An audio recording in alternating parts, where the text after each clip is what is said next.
स्वामी विवेकानंद की प्रेरक कहानी। तो बात उस समय की है जब स्वामी विवेकानंद अपने लोकप्रिय शिकागो धर्म सम्मेलन के भाषण के बाद भारत वापस आ गए थे। अब उनकी चर्चा विश्व के हर देश में हो रही थी। सब लोग उन्हें जानने लगे थे। स्वामी जी भारत वापस आकर अपने स्वभाव अनुरूप भ्रमण कर रहे थे। इस समय वे हिमालय और उसके आसपास के क्षेत्रों में थे। एक दिन वो घूमते घूमते एक नदी के किनारे आ गए। वहाँ उन्होंने देखा कि एक नाव है, पर वह किनारा छोड़ चुकी है।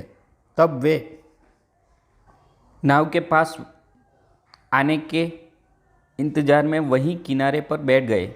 एक साधु वहाँ से गुजर रहा था। साधु ने स्वामी जी को कहा, अकेला बैठा देखा तो वह स्वामी जी के पास गया और उनसे पूछा, तुम यहाँ क्यों बैठे हुए हो?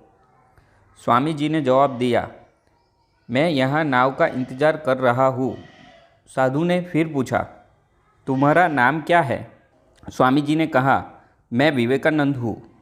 साधु ने स्वामी जी का मजाक उड़ाते हुए उनसे कहा, अच्छा तो तुम वो विख्यात विवेकानंद हो जिसको लगता है कि विदेश में जा कर भाषण देने से तुम बहुत बड़े महात्मा साधु बन सकते हो।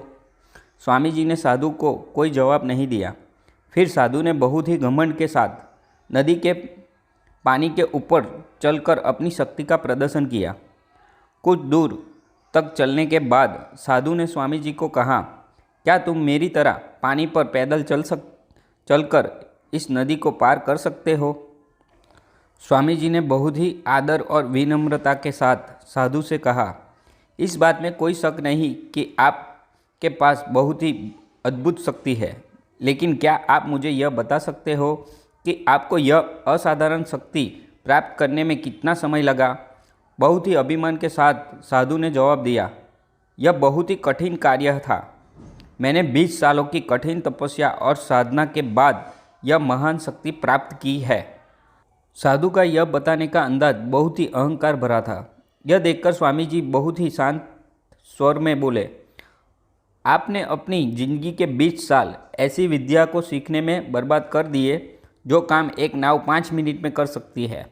आप ये 20 साल निर्धन बेसहारा गरीबों की सेवा में लगा सकते थे, या अपने ज्ञान और शक्ति का प्रयोग देश और देशवासियों की प्रगति में लगा सकते थे, परंतु आपने अपने 20 साल सिर्फ 5 मिनट बचाने के लिए व्यर्थ कर दिए। ये कोई बुद्धिमानी नहीं है। साधु सिर झुकाए खड़े रह गए और स्वामी जी नाव में बैठकर नदी के दूसरे किनारे चले गए। कहानी से सीख, इस प्रकार इस कहानी में हमें बताया कि ज्ञान और शक्ति का सही प्रयोग आवश्यक है। किसी शक्ति को प्राप्त करके यदि हम उस पर घमंड करते हैं तो यह मूर्खता है। शक्ति का सही जगह पर सही इस्तेमाल करना ही वास्तविकता में बुद्धिमानी है।